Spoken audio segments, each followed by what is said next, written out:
नमस्कार दोस्तों। एक बार फिर से आपका स्वागत है हमारे YouTube चैनल GKYPK यादव में। आज हम पढ़ेंगे राजस्थान चित्रकला की प्रमुख शैलियों के बारे में। इससे पहले मैं चित्रकला से संबंधित 2 वीडियो पहले से अपलोड कर दिया हूं। अगर आप उनको देखना चाहते हैं तो मैं डिस्क्रिप्शन में लिंक दे दूंगा, आप वहां जाकर देख सकते हैं।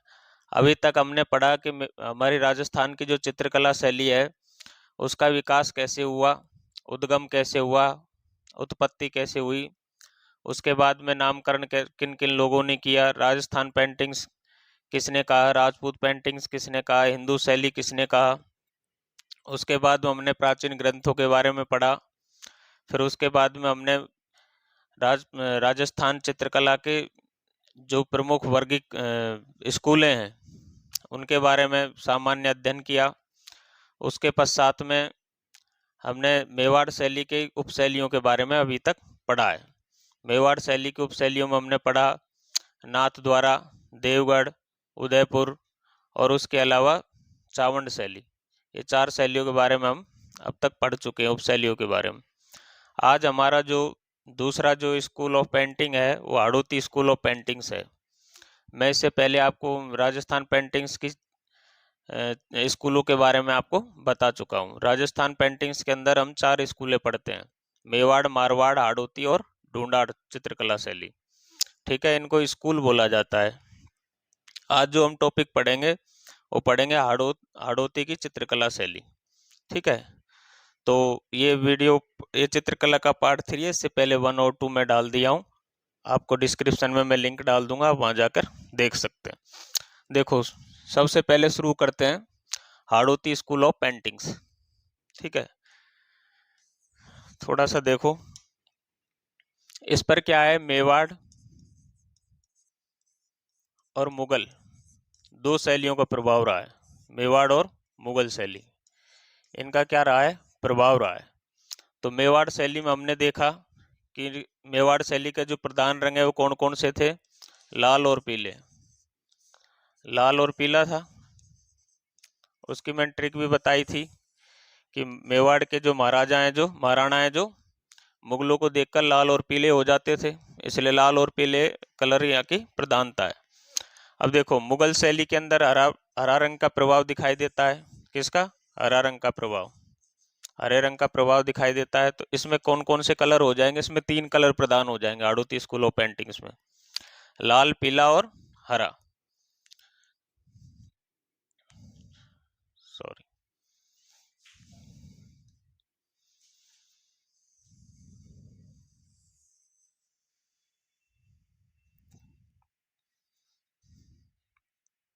इसके अलावा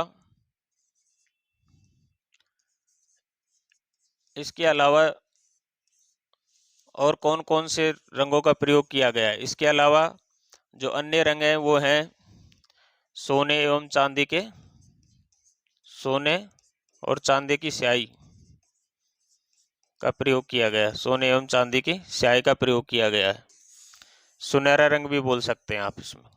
ठीक है, इसके अलावा 7 रंगों में राजस्थान में पहली पहली ऐसी चित्रकला शैली है जिसके अंदर 7 रंगों का प्रयोग किया गया है। यानी सतरंगा जो चित्रण है वो किस शैली में पाया जाता है? हाड़ौती स्कूल ऑफ पेंटिंग्स में पाया जाता है। ठीक है, अब हम पढ़ेंगे एक एक स्कूल के बारे में। देखो, सबसे पहले हम पढ़ेंगे चित्रकारों के बारे में। हाड़ौती स्कूल के अंदर 3 उपशैलियां आती हैं।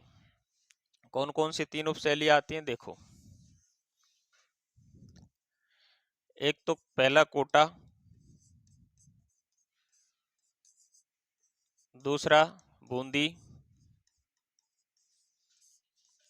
तीसरा झालावाड़ और 12 का भी कुछ भाग आता है। लेकिन हम यहाँ पर पढ़ेंगे सिर्फ 3 शैलियों के बारे में, कोटा, बूंदी और झालावाड़। ठीक है, अब देखो, सबसे पहले हम देखेंगे यहाँ के चित्रकार कौन कौन हुए, इस शैली में चित्रकार कौन कौन हुए। तो लिखो पहले चित्रकार, हाड़ौती स्कूल ऑफ पेंटिंग्स के चित्रकार लिख लीजिए यहाँ, प्रमुख चित्रकार। मैंने आपको पहले भी बताया है, चित्रकारों से संबंधित क्वेश्चन 100% आता है। इसमें क्या किस प्रकार का क्वेश्चन आएगा कि तीन कोई भी नाम उठा के दे देगा, ठीक है।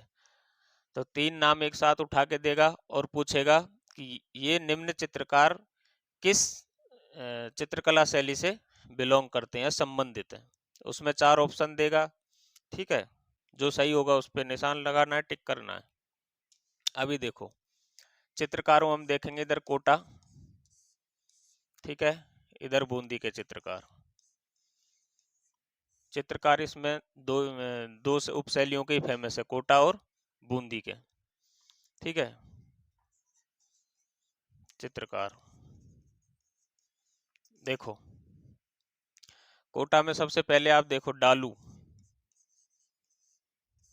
डालू, डालू के बाद में रघुनाथ, रघुनाथ, रघुनाथ के बाद गोविंद, डालू, रघुनाथ और गोविंद, डालू, रघुनाथ, गोविंद और लच्छीराम।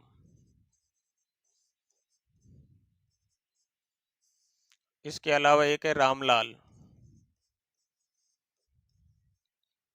ठीक है। अब इधर देखो बूंदी चित्रकला शैली के अंदर देखो कौन कौन से चित्रकार हैं। नूर मोहम्मद, नूर मोहम्मद, दो क्या है मुस्लिम है, अहमद अली,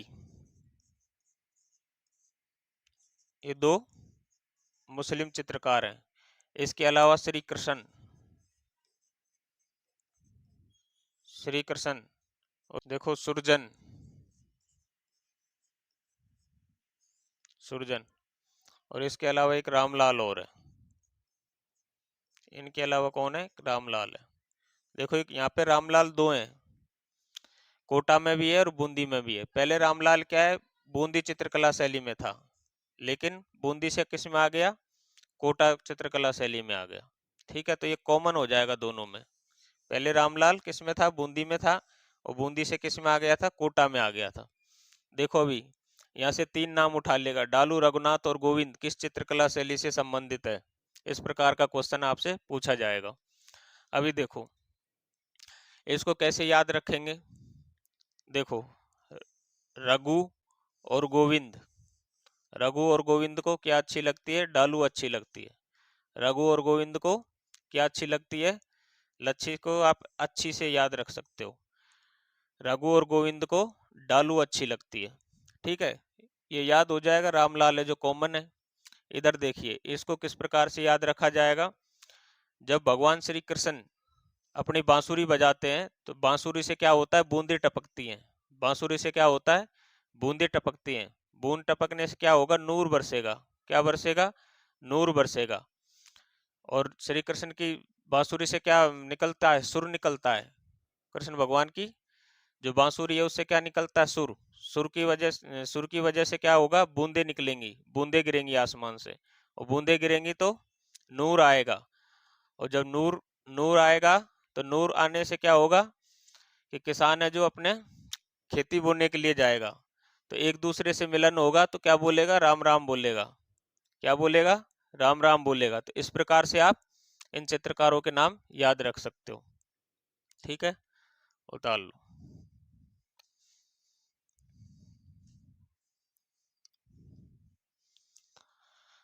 ले लिया स्क्रीनशॉट, आगे बढ़े। देखो अब हम पढ़ेंगे कोटा शैली। चित्रकारों के बारे में मैंने बता दिया, दो ही आपको उपशैलियों के चित्रकार याद रखने, कोटा के और बूंदी के। कोटा चित्रकला शैली, ये हाड़ौती स्कूल की क्या है, उपशैली है, ठीक है। इसके अंदर आपको याद रखना है, इसमें सबसे ज्यादा शिकार के दृश्य पाए जाते हैं। विशेषता क्या है, शिकार के दृश्यों का चित्रण सबसे अधिक है। शिकार के दृश्यों का चित्रण क्या है, सबसे अधिक है। दूसरा क्या याद रखना है, यह एकमात्र ऐसी चित्रकला शैली है जिसमें राजा और रानी दोनों को शिकार खेलते हुए दिखाया गया है। राजा और रानी को दोनों को एक साथ में शिकार खेलते हुए दिखाया गया है, शिकार खेलते हुए दिखाया गया है। इसके अलावा देखो झालाओं की हवेली के भित्ति चित्र, झालाओं की हवेली के भित्ति चित्र, कहाँ के? झालाओं की हवेली के। झालाओं की हवेली है कहाँ है? कोटा में। उसके भित्ति चित्र ये भी यहाँ के फेमस है।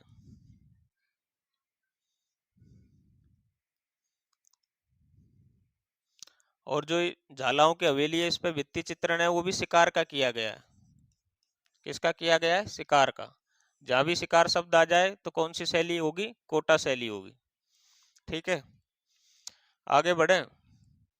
देखो, एक चित्रकार था। कौन था चित्रकार? चित्रकार था डालू। कौन था? डालू। इसने क्या लिखा? रागमाला। रागमाला नाम से एक ग्रंथ लिखा। रागमाला एक देखो इससे पहले चावंड शैली में भी लिखा गया है। मेवाड़ की चावंड शैली में भी। वो किसने लिखा था? चावंड शैली में लिखा था नसरुद्दीन ने। किसने लिखा था? नसरुद्दीन ने लिखा था। ठीक है, ये नासरुद्दीन ने लिखा था। इसका भी आप यहाँ याद रखेंगे। ठीक है, और ये डालू का जो रागमाला ये क्यों फेमस है? ये कोटा का सर्वोत्त उत्कृष्ट क्या है? चित्रित ग्रंथ है। चित्रित ग्रंथ। ठीक है, और इसमें किसका चित्रण किया गया है? शिकार का चित्रण किया गया है। इसके अंदर किसका चित्रण किया गया है? शिकार का। ठीक है, इसमें सबसे अधिक शिकार करने के चित्र दिखाए गए हैं, इसलिए इसको क्या बोला गया है? शिकारी चित्रकला शैली भी बोला गया है। ठीक है, झालाओं की हवेली के क्या प्रसिद्ध है? भित्ति चित्र प्रसिद्ध है।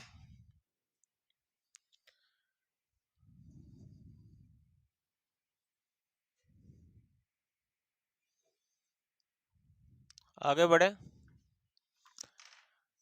इसको हंटिंग हंटिंग पेंटिंग भी कहा जाता है। हंटिंग पेंटिंग किसको? कोटा को। हंटिंग इंग्लिश शब्द है। ठीक है, हंटिंग का मतलब शिकार करना। ठीक है, इसके अलावा और क्या फेमस है यहाँ का? इसके अलावा एक चीज और फेमस है यहाँ की। वो क्या है? वसली। क्या है? वसली। वसली क्या है? दिमाग में आपके क्वेश्चन आया होगा वसली क्या होती है। देखो, कागज के ऊपर कागज रखकर, यानी कागज के ऊपर कागज रखकर, कागज रखकर जो चित्रण किया जाता है या चित्र बनाए जाते हैं उसको क्या बोलते हैं? वसली बोलते हैं। ठीक है, उसको क्या बोलते हैं? वसली बोलते हैं। ठीक है, कागज के ऊपर कागज रखकर जो चित्रण किया जाता है उसको वसली बोलते हैं। और इस वसली में भी शिकार के दृश्यों को दिखाया गया है। किसके दृश्यों को? शिकार के दृश्यों को। शिकार के दृश्यों को दिखाया गया है। ठीक है, स्क्रीनशॉट ले लीजिए जल्दी से।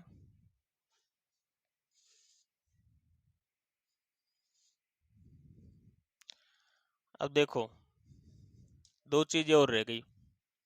एक देखो, शेर व बतख का, शेर और बतख का सर्वाधिक चित्रण इसी शैली में पाया जाता है। ठीक है, शेर और बतख का। ठीक है, इसके अलावा स्वर्णकाल रह गया या इसका कोटा शैली का स्वर्णकाल है जो, स्वर्णकाल किसको माना जाता है? महाराव उम्मेद सिंह के काल को।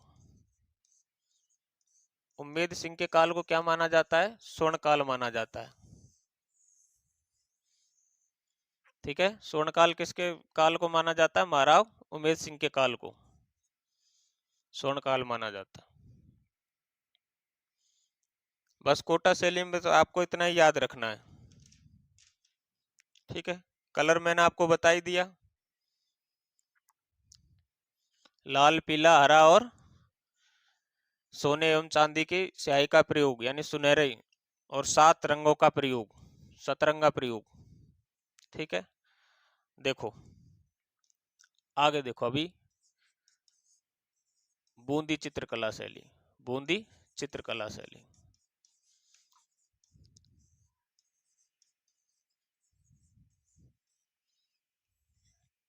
कोटा में तो शिकार फेमस थी। ठीक है, कोटा में क्या फेमस था? शिकार के चित्र।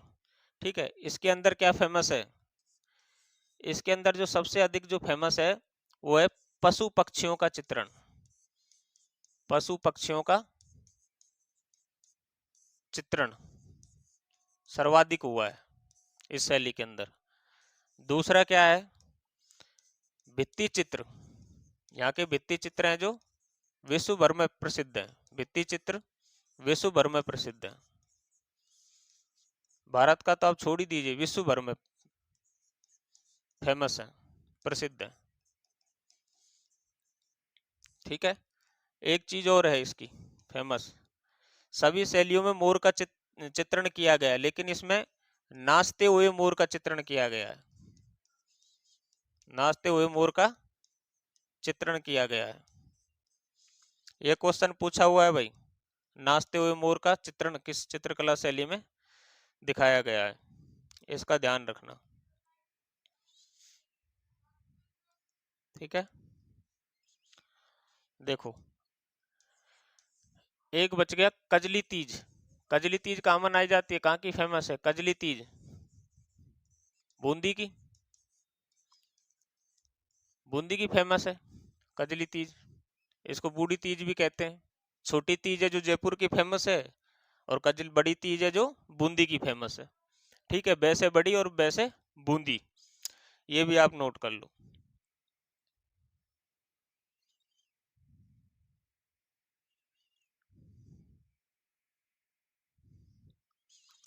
देखो यहाँ एक दुर्ग है। कौन सा दुर्ग है?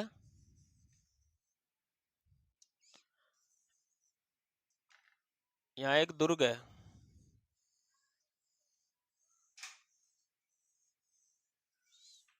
उसकी आकृति कुछ इस तरीके की है। क्या नाम है? तारागढ़ दुर्ग।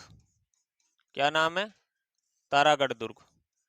राजस्थान में दो तारागढ़ दुर्ग है, एक अजमेर में भी है। कहाँ पे है? अजमेर में। ये वाला जो तारागढ़ दुर्ग है, ये कहाँ है? बूंदी के अंदर है। ठीक है, ये आप लिखना, इससे संबंधित क्वेश्चन बताऊंगा मैं अभी आपको। और ये जो बूंदी का तारागढ़ दुर्ग है, इसका निर्माण किसने करवाया था? बरसिंह हाड़ा ने करवाया था। किसने? बरसिंह हाड़ा ने करवाया था। ठीक है, और जो अजमेर वाला है उसका किसने करवाया था? उसका अजय राज ने करवाया था। ठीक है, ये थोड़ा याद रखना। इसके अंदर एक महल बना हुआ है। क्या बना हुआ है? एक महल का निर्माण हो रखा है। ठीक है, किसके शासनकाल का है? महाराव उमेद सिंह के शासनकाल का। क्या बना हुआ है? महल बना हुआ है। इसको क्या बोला जाता है? इसको बोला जाता है रंगशाला। रंगशाला। रंगशाला या चित्रमहल या चित्रशाला। रंगशाला महल या चित्रशाला महल या चित्रमहल, ये कहाँ पर स्थित है? तारागढ़ दुर्ग के अंदर है। तारागढ़ दुर्ग कहाँ है? बूंदी के अंदर है। ठीक है, इसके अंदर क्या है इसकी विशेषता कि इसमें भित्ति चित्रण किया गया है। भित्ति चित्रों में भित्ति चित्रों का चित्रण किया गया है, और इसी चित्रण की सुंदरता की वजह से बूंदी है जो विश्व भर में फेमस है। इसका ध्यान रखना भाई।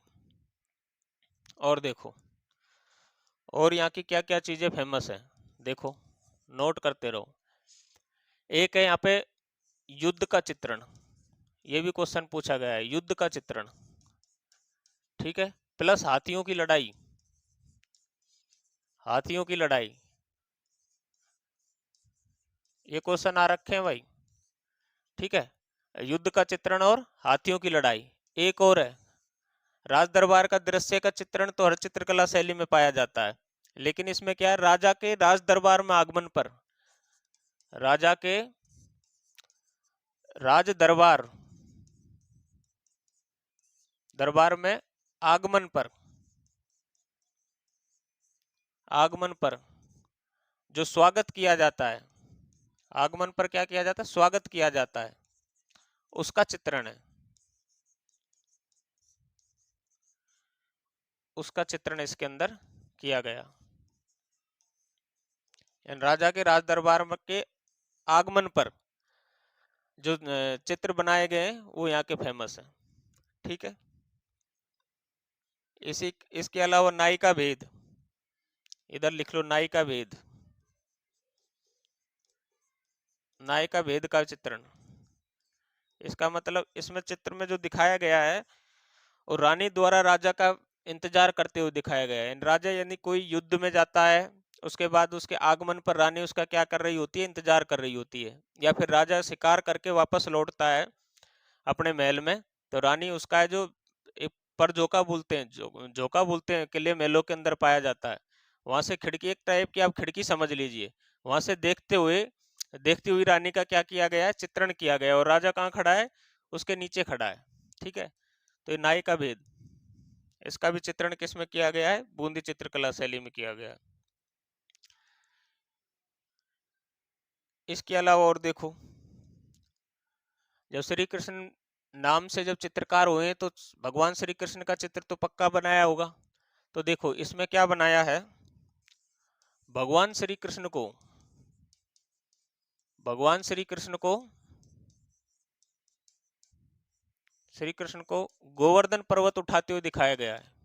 कौन सा पर्वत, गोवर्धन पर्वत, गोवर्धन पर्वत उठाते हुए दिखाया गया है, यानी चित्र बनाया गया है। ठीक है। इसके अलावा देखो, मैंने आपको बताया लाल पीला रंग तो हो ही गया, एक हरा रंग, हरा रंग का प्रयोग सर्वाधिक है, सर्वाधिक है, हर चित्र में पाया जाएगा आपको हरा रंग। इसके अलावा 7 रंगों का प्रयोग, 7 रंगों का प्रयोग या सतरंगा चित्र, सतरंगा चित्र, चित्रों का चित्रण भी इसमें इस शैली में पाया जाता है। कौन सी में, बूंदी शैली में।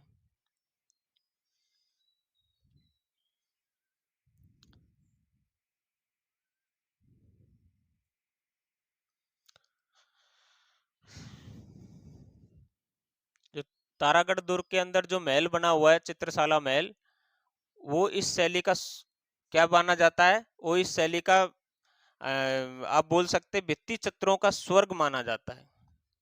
उस महल में भित्ति चित्र बनाए गए हैं, तो भित्ति चित्रों का क्या माना जाता है, स्वर्ग माना जाता है। ठीक है। अब एक चीज और बच गई बस बूंदी शैली के अंदर। ठीक है। देखो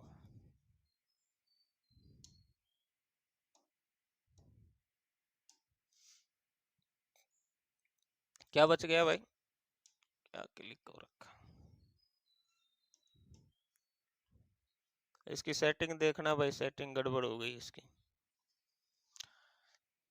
चित्रों में जो रेखांकन किया गया ना, रेखांकन, रेखांकन, रेखांकन जो किया गया है वो सुंदरतम किया गया है, यानी रेखांकन को देखने से बड़े सुंदर लगते हैं यहाँ के चित्र। ठीक है। रेखांकन, रेखाओं का अंकन, ठीक है, सुंदरतम पाया जाता है इसमें। और इसका जो स्वर्ण काल मैंने आपको बताया नहीं अभी, स्वर्ण काल, यहाँ का स्वर्ण काल भी महाराव उमेद सिंह को माना जाता है। किनको, उमेद सिंह को। ठीक है, ये लिख लो।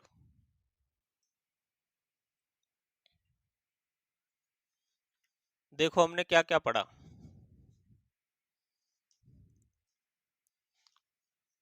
बूंदी चित्रकला शैली से लगभग क्वेश्चन उठता ही उठता है। पशु पक्षियों का चित्रण बूंदी शैली के अंदर, भित्ति चित्र यहाँ के विश्व भर में फेमस हैं। ये तीनों के तीनों टॉपिक एकदम, तीनों के तीनों पॉइंट है जो एकदम बहुत सुंदर है इसके अंदर, यहीं से क्वेश्चन ज्यादा बनने की संभावना है। ठीक है। उसके अलावा देखो तारागढ़ दुर्ग है जो बरसिंह ने इसका निर्माण करवाया था, इसके अंदर रंगशाला है, आपसे डायरेक्ट क्वेश्चन पूछ लेगा रंगशाला महल कहाँ स्थित है। ठीक है। आपको समझ में नहीं आएगा, ये क्वेश्चन है जो स्थापत्य कला से लिया गया है, चित्रकला शैली से लिया गया है। ठीक है, तो इसको ध्यान रखना है रंगशाला का, महल का। ठीक है। उसके अलावा फिर देखो हमने पढ़ा युद्ध का चित्रण, हाथियों की लड़ाई, राजा के राज दरबार में आगमन का स्वागत स्वागत करते हुए का चित्र, नाई का भेद, नाई का भेद भी बहुत फेमस है। ठीक है। उसके अलावा देखो फिर आगे भगवान श्री कृष्ण का गोवर्धन पर्वत उठाते हुए चित्रण, ठीक है। हरे रंग का सर्वाधिक प्रयोग, 7 रंगों का प्रयोग, ठीक है। उसके अलावा देखो रेखांकन सुंदरतम, एक और यहाँ पे छूट गया है, सोने एवं चांदी की स्याही का प्रयोग, सोने एवं चांदी की स्याही का प्रयोग बहुतायत से किया गया है, ठीक है। स्वर्ण काल महाराव उमेश सिंह के समय को माना जाता है। झालावाड़ के अंदर जो चित्रण है मैं यही बता देता हूँ, झालावाड़ में कुछ खास नहीं है। झालावाड़ शैली में भी किसका चित्रण बताया गया, भित्ति चित्रों का बताया गया है, भित्ति चित्र। कुछ एक शिकार के चित्र पाए जाते हैं। यहाँ के ऐसे कोई फेमस कोई चित्रकार था नहीं, और ना ही इसका कोई ज्यादा उल्लेख है, क्योंकि 18वीं 19वीं नई सबसे नई रियासत झालावाड़ बनी थी। 18वीं 19वीं सदी के दौरान ही इसमें चित्रण किया गया था, कोई ज्यादा खास इसके अंदर है नहीं, ठीक है।